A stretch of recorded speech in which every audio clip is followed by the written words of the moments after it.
जय भीम। मैं आपका दोस्त प्राजागर हूँ। आज फिर एक बार धम्मपद की एक नई कहानी को लेकर आया हूँ। 30 सथेर की कथा, अपनी बर्बादी अपने हाथ। लेकिन इस कहानी की शुरुआत करूँ इससे पहले आप इस चैनल को लाइक कीजिए, सब्सक्राइब कीजिए और हाँ, शेयर करना बिल्कुल भी ना भूलिए। तो सुनते हैं गाथा 240। अय सवमलसो मुठित तठुठाय तवेत खादति एव अति घोनचारिण सानेकं मानि नयन्ति दुर्गति। अर्थात लोहे से उत्पन्न हुआ जंग जैसे उस लोहे को खा जाता है, उसी प्रकार इंसान द्वारा किया गया दुष्कर्म पाप उसी इंसान का नाश कर देता है, उसी इंसान का नाश कर देता है। तो सुनते हैं इस सथेर की कथा, अपनी बर्बादी अपने हाथ। जेतवन विहार में विराजते समय बुद्ध ने यह गाथा 30 सथेर के संदर्भ में कही। कथा के अनुसार एक सम्भ्रात परिवार के एक युवक ने, जो श्रावस्ती में रहता था, संसार से मुंह मोड़ लिया, सन्यासी बन गया और 30 ने थेर के नाम से जाने जाना लगा। एक बार वह वर्षावास के लिए किसी गांव में ठहरा और वर्षावास के बाद उसे 8 गज का एक वस्त्रदान मिला। गांव लौटकर उसने वह वस्त्र अपनी बहन को रखने के लिए दे दिया। बहन ने सोचा, यह कपड़ा मेरे भैया के लायक नहीं है, अतः उसने कैंची लेकर उस कपड़े को छोटे छोटे टुकड़ों में काट दिया और उसे उखल से मुसल से कूटकर और फिर उसे काट कर 9 हाथ का नया वस्त्र बना दिया।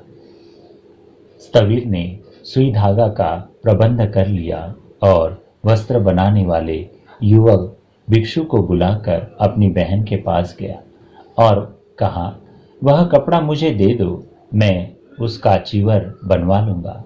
बहन ने 9 हाथ का वह कपड़ा अपने भाई को दे दिया।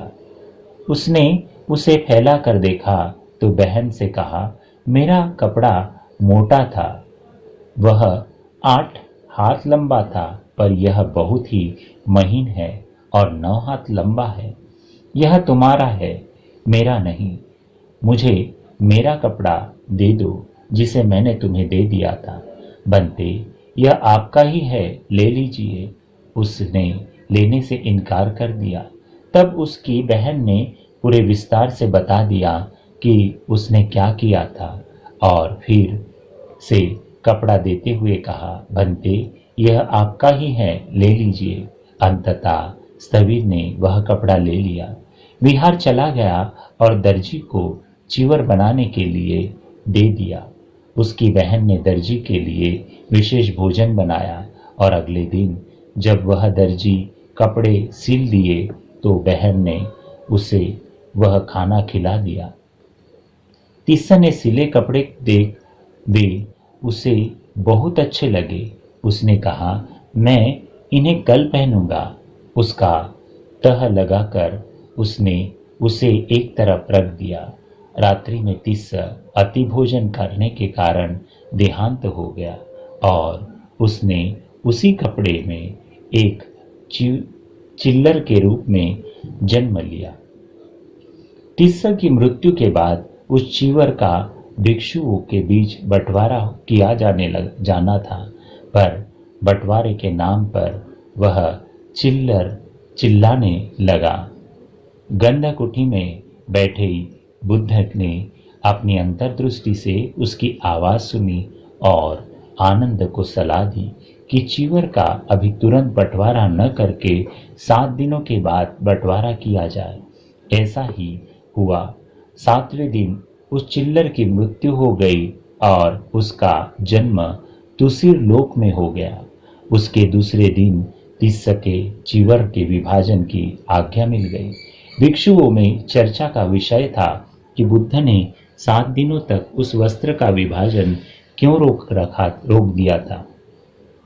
बुद्ध ने यह बात सुनी तो शिष्यों को समझाया, तिस्स का जन्म उसी वस्त्र में चिल्लर के रूप में हुआ था। जब तुमने वह वस्त्र बांटना चाहा तो वह चिल्लाने लगा।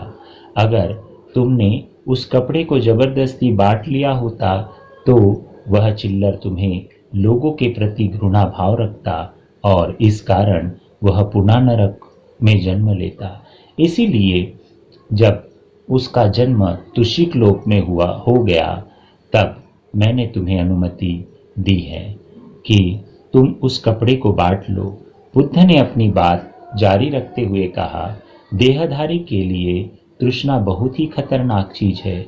इससे मुक्ति पाना बहुत ही कठिन है।